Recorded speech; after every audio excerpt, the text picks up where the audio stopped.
ጤና ይስጥልን ከቤንሸኮ ቴሌቪዥን የሰዓቱን ዜና ይዤ ቀርብ ያለው በቅድሚያም ዋናዎቹን በእውቀትና በስነ ምግባር የዳበረ ትውልድ እንዲፈጠር ሁሉም ባለድርሻ አካላት በቅንጅት መስራት እንዳለባቸው የኢፌዴሪ ባህልና ስፖርት ሚኒስትር ዴኤታ አቶ ጸጋይ ማሞ ተናገሩ።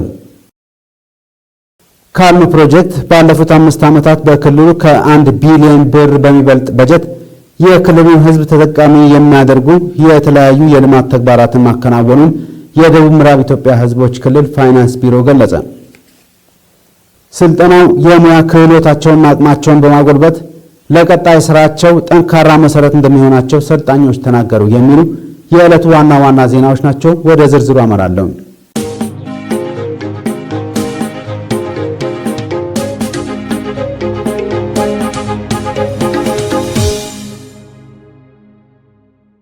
በእውቀትና በስነ ምግባር የዳበረ ትውልድ እንዲፈጠር ሁሉም ባለድርሻ አካላት በቅንጅት መስራት እንዳለባቸው የኢፌዴሪ ባህልና ስፖርት ሚኒስትር ዴኤታ አቶ ጸጋይ ማሞ ተናገሩ። ሚኒስትር ዴኤታው በቤንች ሸኮ ዞን ሚዛን አማን ከተማ ለሚገኘው የጋቸብ ሁለተኛ ደረጃ ትምህርት ቤት ከ180 ሺህ ብር በላይ የሚያወጣ የተለያዩ መርጃ መጻሕፍት ድጋፍ አድርገዋል። ጦያሪማም ዝርዝሩን ተመልክቶታል። መጽሐፉን በትምህርት ቤቱ ተገኝተው ያስረከቡት የኢፌዴሪ ባህልና ስፖርት ሚኒስትር ዴኤታው አቶ ጸጋይ ማሞ የጋቸብ ትምህርት ቤት በዞኑ ዕድሜ ጠገብና አንጋፋ ከሚባሉ ትምህርት ቤቶች አንዱና ዋነኛው ነው ብለዋል። በቤንች ሸኮ ዞን ሚዛን አማን ከተማ የሚገኘው ይኸው የጋቸብ ትምህርት ቤት በ1944 ዓ.ም እንደተመሰረተ የተናገሩት የቀድሞ የትምህርት ቤቱ ተማሪ አቶ ጸጋይ እንደ ሀገር በርካታ ምሁራንን ያፈራ ትምህርት ቤት መሆኑንም አንስተዋል። በትምህርት ቤቱ ተማሪዎች ዘንድ ከቅርብ ዓመታት ወዲህ ያጋጠመውን የትምህርት ስብራትና የውጤት መቀነስ ማየታቸውን የገለጹት አቶ ጸጋይ ይህንን ስብራት ለመጠገን የሚያስችል የተለያዩ መርጃ መጽሐፍትን በማሰባሰብ ድጋፍ ማድረጋቸውንም ገልጸዋል። መጽሐፍት መለገስ በቀጣይ የተሻለ ትውልድ እንዲፈጠር ማገዝ ነው ያሉት አቶ ጸጋይ ለትምህርት ቤቱ የሚረዱ ማጣቀሻ መጽሐፍትን ያካተቱ ከ180 ሺህ ብር በላይ የሚያወጡ መጽሐፍት ማምጣታቸውንም ተናግረዋል። በድጋፍ ስነ ስርዓቱ ላይ የተገኙት የዞኑ ብልጽግና ፓርቲ ቅርንጫፍ ጽሕፈት ቤት ኃላፊ አቶ ደግፌ ኩድን አቶ ጸጋይ በዞኑና ብሎም በክልሉ ከምስረታው ጀምሮ እስካሁን ድረስ በፖለቲካው መስክ ከሚያደርጉት ድጋፍ ባለፈ የተሻለና የተማረ ትውልድ አካባቢው እንዲፈጠር የጀመሩ ስራ የሚያኮራ ነው ብለዋል። በዚህም እሳቸውን ጨምሮ ትምህርት ቤቱ ያፈራቸው በርካታ ምሁራን ለሀገራችን በርካታ ስራዎች እየሰሩ ይገኛሉ ያሉት አቶ ደግፌ የተጀመረው የትምህርት ቤት ድጋፍ በቀጣይ በሁሉም መስክ እንዲጠናከር ትልቅ መነሳሳትን ይፈጥራል ብለዋል። ሚዛን አማን ከተማ አስተዳደር ትምህርት ጽሕፈት ቤት ኃላፊ አቶ ደረጀ ኩይክ በበኩላቸው በትምህርት ቤቱ ለተደረገው ድጋፍ አቶ ጸጋይን አመስግነው የተማሪዎች ውጤት ለማሻሻል ድጋፉ ወሳኝ መሆኑን ገልጸዋል።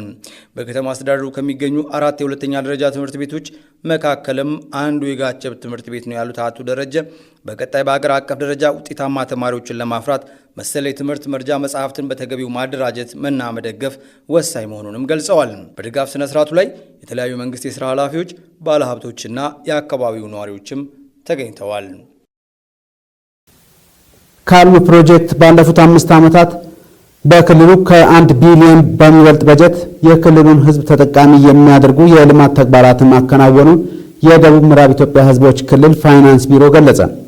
ፕሮጀክቱ የ2018 በጀት ዓመት አፈጻጸም ግምገማና በፕሮግራሙ ምዕራፍ 1 መዝጊያ ዙሪያ ከባለድርሻ አካላት ጋር የምክክር መድረክ አካሂዷል። ዝርዝሩ እንደሚከተለው ይቀርባል። ካልም ፕሮጀክት የቻናል 1 ፕሮግራም አካል ሲሆን በደቡብ ምዕራብ ኢትዮጵያ ሕዝቦች ክልል ከ2012 ዓ.ም ጀምሮ በተፈጥሮ ሀብት ጥበቃ፣ በመሬት አስተዳደርና በኑሮ ማሻሻያ ፕሮግራም ዙሪያ የተለያዩ ተግባራትን በማከናወን የክልሉን ሕዝብ ተጠቃሚ እያደረገ የሚገኝ ፕሮግራም ነው።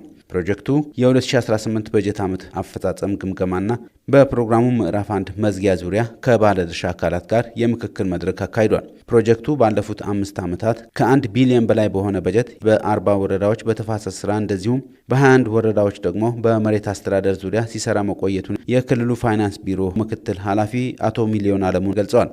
ይህ ፕሮግራም እንግዲህ በሁለት ዘርፎች ላይ ነው የሚሰራው። አንዱ ማህበረሰባችን ወይ ደግሞ አርሶ አደሩን የመሬት ባለቤትነት ማረጋገጫ ሰርቲፊኬት እንዲያገኝ የመሬት ልኬቶችን ነው የሚሰራው ላንድ አድሚኒስትሬሽን ፓርቱ ማለት ነው። ሁለተኛው ደግሞ ተፈጥሮ ጋር ተያይዞ ነው ወተርሼድ ሰፊ ስራ ነው የሚሰራው። እንግዲህ ክልል ውስጥ ካሉ 41 ወረዳዎች ውስጥ በ40ው ላይ የሚፈጸም ነው የተፋሰስ ልማት ስራው።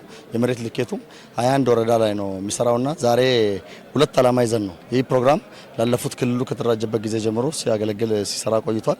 አሁን ፌዙ የሚጨርስበት ስለሆነ መዝጊያ ነው። በዚህ መዝጊያ ሂደት ውስጥ ምን ጉዳዮች ላይ ማተኮር አለብን፣ ፕሮግራሙ ሲዘጋ የትኞቹን ስራዎች ናቸው የምንሰራቸው የሚለውን ነው የተግባባ ነው።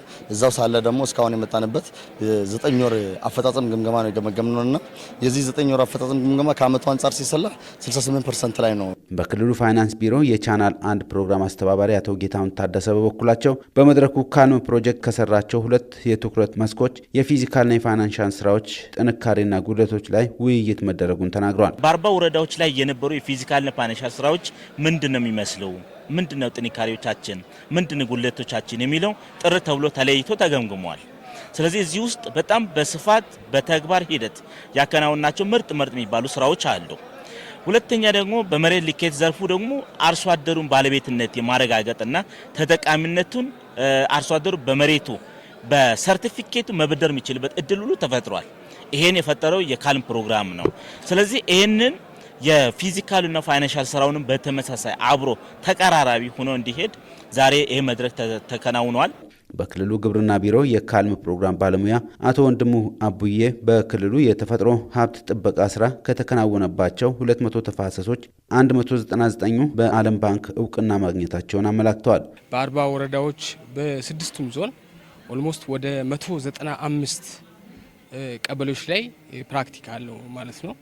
ስለዚህ እነዚህ 195 ቀበሌዎች ውስጥ ወደ 200 የሚሆኑ የኒውስ ተፋሰስ የታቀፈ ነው ፕሮግራሙ። ስለዚህ በ5 ዓመት ውስጥ በትኩረት ተሰርቶ ከ200 ተፋሰስ ውስጥ 199ኙ በሶስተኛ ወገን ወይም ሰርድ ፓርቲ ቬሪፋይ ተደርጓል። ይሄን ወርልድ ባንክ አጽድቆልናል። በፕሮግራሙ ከአፈርና ውሃ ጥበቃ ስራ በተጨማሪ የኑሮ ማሻሻያ ስራን በመስራት አርሶ አደሩን ተጠቃሚ ማድረግ መቻሉን ገልጸዋል። ተፋሰስ አካባቢ ያሉ የመሰረተ ልማት ችግሮች ለምሳሌ እንደ መንገድ፣ ድልድዮችን በዚህ ገንዘብ የሚሰሩበት አጋጣሚና ውጤት የሚመጣበት፣ ሌላው ደግሞ በዛ ማህበሩ ተደራጅቶ በተፋሰሷ ውስጥ የሚሰሩ ሰዎች በራሳቸው ህይወት ላይ በተለይ ላይቭሊሁዳቸው በቀጥተኛ የሪቮልቪንግ ፈንድ አካውንታቸው ላይ ገብቶ በዛ የተለያዩ የቢዝነስ ፕላኖች በግብርና ባለሙያዎች እየተሰጣቸው ፕሮፊቴብል ወይም ኑሯቸውን በእጅጉ ሲያሻሽሉ የመጡበትና ህይወታቸው ውስጥ ለውጥ መምጣቱ እነሱ ራሱ የሚመሰክሩበት መናገር ይቻላል ማለት ነው። ከተለያዩ ዞኖች የመጡ የመድረኩ ተሳታፊዎች በበኩላቸው ፕሮግራሙ ባለፉት 5 ዓመታት መንግስት መሸፈን ያልቻላቸውን የልማት ስራዎች በመደገፍ ህብረተሰቡን ተጠቃሚ የሚያደርግ የልማት ስራዎችን ማከናወኑን ጠቁመዋል። ስልጠናው የሙያ ክህሎታቸውንና አቅማቸውን በማጎልበት ለቀጣይ ስራቸው ጠንካራ መሰረት እንደሚሆናቸው ሰልጣኞች ገለጹ።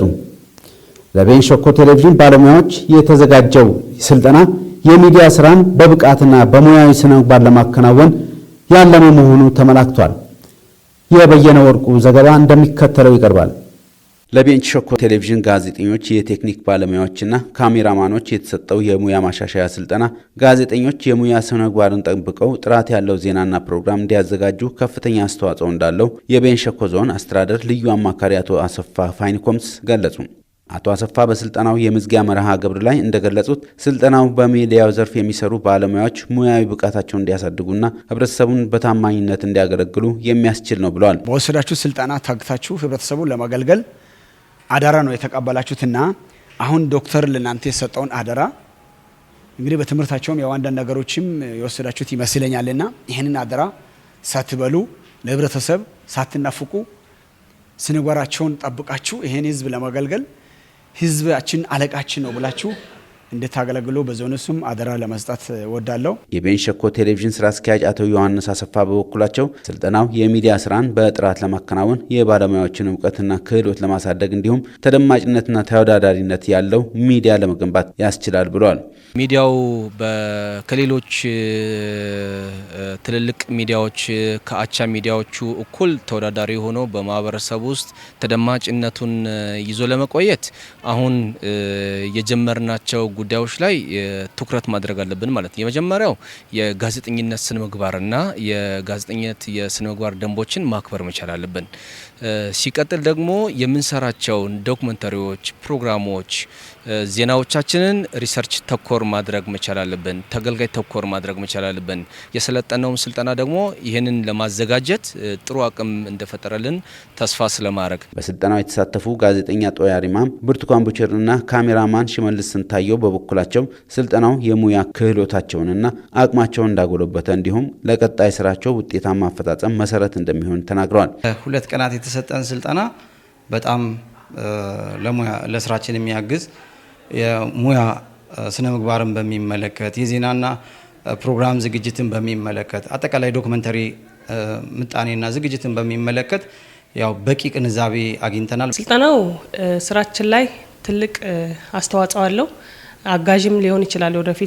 ወደፊቱ ስራችን ላይ አንድ ሰው ስነ ምግባር ሲኖረው ነው ስራ መስራት የሚችለውና ስነ ምግባር ደግሞ ለአንድ ጋዜጠኛ ወሳኝ እና ቁልፍ የሆነ ነገር ስለሆነ ስራችን ላይ በጥንቃቄ ስራችን እንድንሰራ ህዝባችንን በቅንነት እንድናገለግል የሚረዳ ነው ብዬ አስባለሁ። ከዚህ በፊት ብዙ ነገሮችን እናቅ ነበር፣ ግን ብዙ ነገሮችን ደግሞ ማናቅ ሰዎች ነበር። አሁን የአንድ ተቋም ኤዲቶሪያል ፖሊሲ፣ የአንድ ተቋም አሰራር፣ አንድ ተቋም የሚመራበት የራሱ ኤዲቶሪያል ፖሊሲ ነበረው። ግን ይሄን ራሱ ሳንገናዘብ ሳናቅ ነበር ብዙ ስራ ስንሰራ የነበረውና ሁሉም ነገር ደግሞ ስልጠና ሁሉም ነገር አካቶ መያዙ በጣም ብዙ ነገር እንድናገኝበት አድርጎናል ብዬ አስባለሁ። በስልጠናው አሰልጣኝ የነበሩት የጅማ ዩኒቨርሲቲ መምህር ዶክተር ወንድሙ ለገሰ እንደገለጹት ሰልጣኞች በቆይታቸው ጠቃሚ እውቀትና ልምድ ያገኙ ሲሆን ይህም የሚዲያ ይዘት ጥራትን በማሻሻል ህብረተሰቡን በተሻለ ሁኔታ ለማገልገል እንደሚያስችላቸው ገልጸዋል። ባለፉት 11 ወራት ከ3 ቢሊዮን ብር በላይ ገቢ መሰብሰብ መቻሉን የቤንች ሸኮ ዞን ገቢዎች መምሪያ ገለጸ። ከእጅ ንክኪ የጸዳ በቴክኖሎጂ የተደገፈና በመመሪያና ደንብ ላይ የተመሰረተ የገቢ አሰባሰብ ስርዓት መኖሩ አፈጻጸሙን ውጤታማ ማድረጉም ተገልጿል። ተዘራ ጥላውን ተጨማሪ አለው። የቤንች ሸኮ ዞን ገቢዎች መምሪያ ኃላፊ አቶ ሙሉቀን ትእዛዙ እንደገለጹት በበጀት ዓመቱ 11 ወራት ከ3 ቢሊዮን ብር በላይ ገቢ መሰብሰቡን ተናግረዋል። ዞኑ በ2018 ዓመት ከ3.7 ቢሊዮን ብር በላይ ገቢ ሰብስቦ 71% ወጪውን ራሱ ለመሸፈን ሰፋ ያሉ ስራዎችን እየሰራ ይገኛል። እንግዲህ በአመት እንዳልኩ 3 ቢሊዮን እንደ ዞን 3 ቢሊዮን 778 ሚሊዮን 619 ሺህ 482 ብር ለመሰብሰብ ታቅዶ በ11 ወራት ውስጥ 3 ቢሊዮን 39 ሚሊዮን 481 ሺህ 503 ብር ከ66 ሳንቲም መሰብሰብ ተችሏል። የገቢ ተቋም ገንዘብ መሰብሰብ ብቻ ሳይሆን ለታለመለት ዓላማ መዋሉንም የማረጋገጥ ስራ የተሰራ ነው ሲሉም ገልጸዋል። ዋናው ዓላማው ገንዘብ መሰብሰብ ብቻ አይደለም። ተቋማችን ሀገሪቱም ሆነ ዞኑ ኢኮኖሚክ የሚያመነጨው ገቢ በአግባቡ ገቢን አሟጦ ሰብስቦ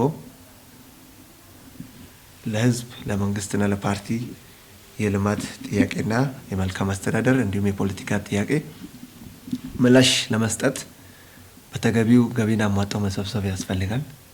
በትምህርትና ስልጠና ዘርፍ ለባለሙያዎችና ለግብር ከፋዮች የተሰጡ ስልጠናዎች ውጤት ማምጣት መቻላቸውን ኃላፊው ጠቁመዋል። ሌላኛው ለዚህ ውጤት ትልቅ አስተዋጽኦ ወይም ሮል አለው ብለን መናገር የምንችለው በትምህርትና ስልጠና ዘርፍ ላይ የተሰሩ በርካታ ስራዎች አሉ።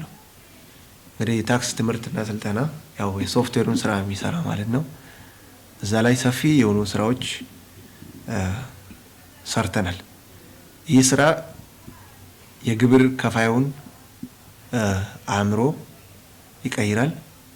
እንዲሁም ደግሞ የታክስ ተቋማቶች ወይም የመንግስት የልማት ተቋማቶች በተለይም የገቢ መዋቅሮች ገቢ ሲሰበስቡ ፍትሃዊ በሆነና ህጋዊ በሆነ መልኩ ገቢው እንዲሰበሰብ ጫናዎችም እንዳይፈጠሩ ከማድረግ አንጻር ትልቅ ሚና አለው። የገቢ አሰባሰብ ስራውን ከእጅ ንክኪ ነፃ ማድረግ መቻሉ ለውጤታማነቱ የራሱን አስተዋጽኦ ማበርከቱን አቶ ሙሉቀን ተናግረዋል። ገንዘብ ወይም ገቢ ሲሰበሰብ ቴክኒካል ፓርቱ ፓርቲኩላርሊ መዘመን መቻል አለበት። ይህን የገቢ ስርዓት ዘመናዊ ለማድረግ በርካታ ስራዎች የተሰሩ ይገኛሉ። እያንዳንዱ ስራዎች በተለይ የገቢ አሰባሰብ ስራዎች በሲስተም እንዲሁም በኪውአር ደረሰኝ በማሽኖች እንዲከወኑ ከእጅ ንክኪ በተለይ የገንዘብ ወይም የትራንዛክሽኖች ከእጅ ንክኪ በሆኑ መልኩ በባንኮች እንዲዛወሩ በማድረግ ውጤታማ የሆነ ስራ ለመስራት ጥረት አድርገን ነበር። የአምራች አርሶ አደሮችን ተጠቃሚነት በሚያረጋግጡ ተግባራት ላይ ትኩረት ተሰጥቶ እየተሰራ እንደሚገኝ የቤንች ሸኮ ዞን ግብርና አካባቢ ጥበቃና ህብረት ስራ መምሪያ ገለጸ። ይህም የተገለጸው የቤንች ማጂ ጫካ ቡና አምራቾች ገበሬዎች ህብረት ስራ ዩኒየን የ100 ቀናት የማገገሚያ እቅድና የ5 ዓመት ስትራቴጂክ እቅድ ላይ ውይይት በተካሄደበት ወቅት ነው። ዝርዝሩን ጌታ መሳይ ሙልጌታ ተመልክቶታል። የአምራች አርሶ አደሩን ተጠቃሚነት በሚያረጋግጡ ተግባራት ላይ መንግስት ትኩረት ሰጥቶ እየተሰራ መሆኑን የቤንች ሸኮ ዞን ግብርና አካባቢ ጥበቃ ህብረት ስራ መምሪያ ኃላፊ አቶ ሳሙኤል አሰፋ ገለጹ። ዩኒዮኖቹን ከመደገፍ አንጻር ያው ለኛ በአዋጁ የተቀመጠ ያለ ከመንግስት ምን ይጠበቃል የሚለው አለ። አደረጃጀቶቹንም መከታተል፣ ማደራጀት፣ መደገፍ፣ ማብቃት፣ አስፈላጊው ድጋፍ ማድረግ የሚል ዘው ላይ ስላለ በዛ መሰረት እኛም አሁን ላይ ያለው በተለይ ቤንች ማጂ ጫካ ቡና ዩኒየን ለቤንች ማጂ ህዝብ ለቤንች ሸኮ ህዝብ ካበረከተው አስተዋጽኦ አንጻር ሰፋ ያለ ስራዎችን ሲሰራ የነበረ ነው። አሁን ላይ ያለው ነባር ሁኔታ የነበረው ጥንካሬዎቹ እንድትጠበቁ ነው። ደካማ ጎኖችን በዝርዝር አይተናል። የቤንች ማጂ ጫካ ቡና ዩኒየን ስራ አስኪያጅ አቶ ጌታውን ተክሌ በበኩላቸው ዩኒየኑ የኢትዮጵያን የጫካ ቡና ለዓለም ገበያ በማቅረብ ለአባላት የተሻለ ገበያ እድል በመፍጠር መሰራቱን ጠቁመው በማገገሚያ እቅዱ ላይ የምሁራን የሃይማኖት አባቶች ግብአት ውይይት አስፈላጊ መሆኑን ጠቁመዋል። የኛ አርሶ አደር ምንድነው የሚሆን ማለት አለብን። የተፈጠርነው ለራሳችን ብቻ ስላለው ነው ማለት። ሁለተኛ ኢኮኖሚው ምንድነው የሚሆነው ብለን ማሰብ አለብን። ዛሬ ለ100 ቀን እቅድና ለ5 ዓመት እቅድ ቀጥሎ በጠቅላላ ጉባኤ ለምናጸድቀው እቅድ በዚህ አቅጣጫ ብትሄዱ እንድትሉ ነው። ይሄን ብትከተሉ በዚህ አይነት ብትሄዱ የሚል ነው። ከቤንች ሸኮ ዞን ህብረት ስራ ማህበር የመጡ ወይዘሮ ትግስት ጥላውን በበኩላቸው መሰረታዊ ህብረት ስራ ማህበራት የተለያዩ ስልጠናዎችን፣ አደረጃጀቶችን እንደሚሰጡም ተናግረዋል። ፍላጎት ያላቸውን ማህበራትን አደራጅቶ ከመደገፍ እና ከማብቃት አንጻር በዋናነት ይሰራል። ይህንን ስራ ሲሰራ ደግሞ መንግስት በዋናነት ኢኮኖሚ ሴክተር ነው በመሰረቱ ህብረት ስራ ይህንን የመንግስት ኢኮኖሚ ሴክተርን ከመደገፍ አንጻር መንግስት የራሱ የሆነ ድርሻ የሚወጣ ሴክተር ነው። በዚህም የተለያዩ ስልጠናዎችን፣ አደረጃጀቶችን፣ የተለያዩ አሰራሮችን እየተከልን እንሄዳለን።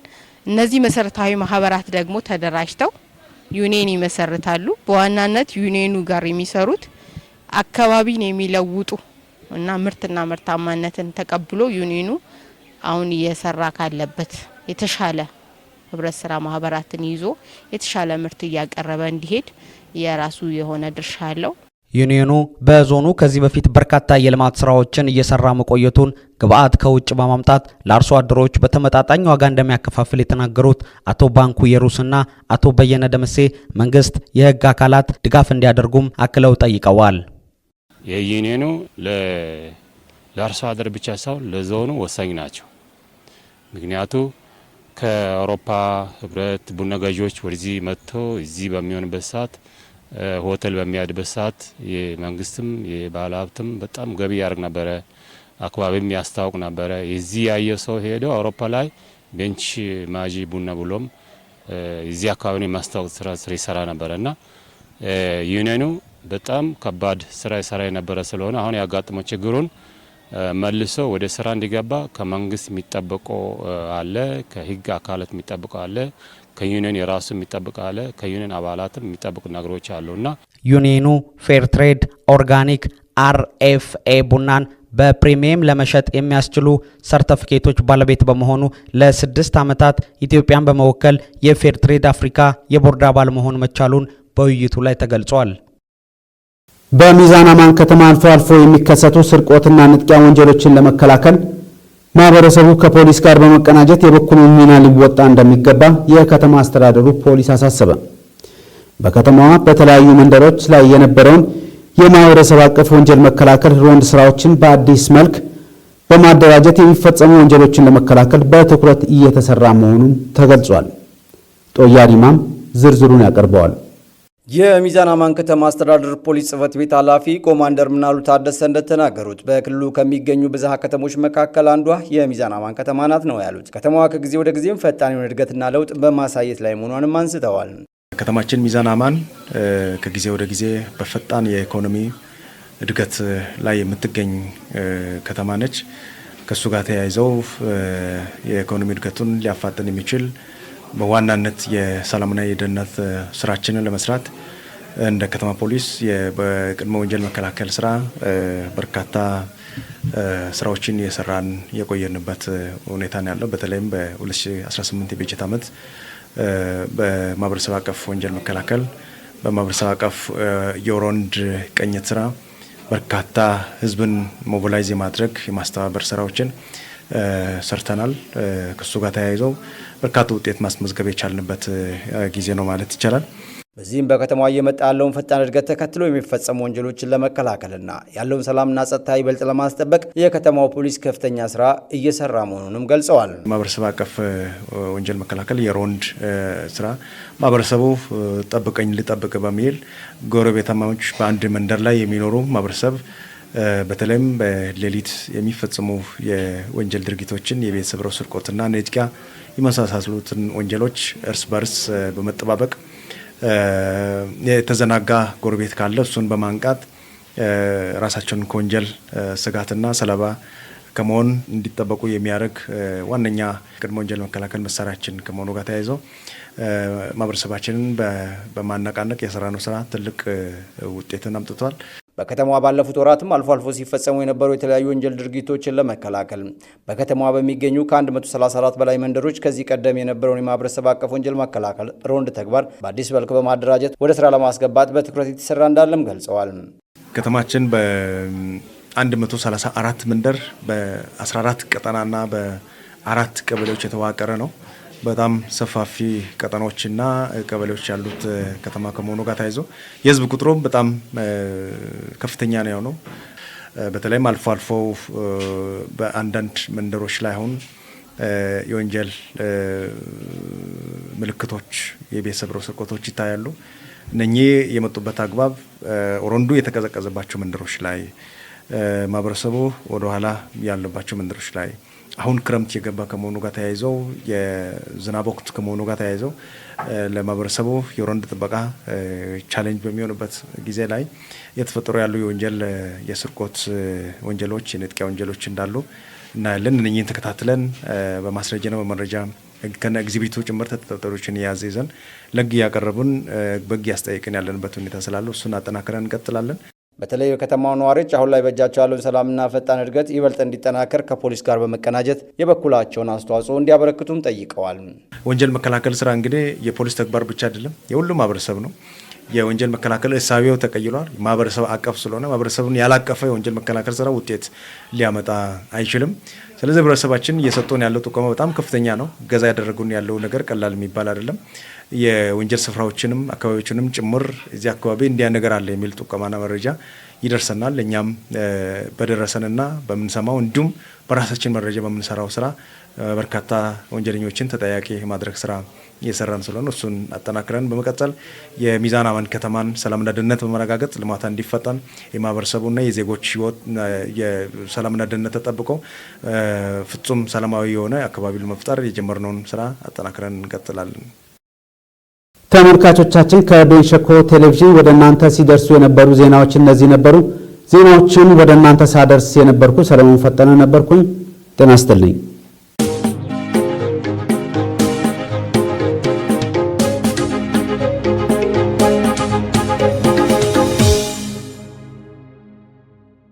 ክቡራትና ክቡራን ተመልካቾቻችን ለአንድ ሰዓት የነበረን ቆይታ ይሄን ይመስላል። በአንድ ሰዓት ቆይታችን የተለያዩ መሰናዶችን የዜና ወጃዎችን ጨምሮ በርካታ መሰናዶች ወደ እናንተ አቅርበናል።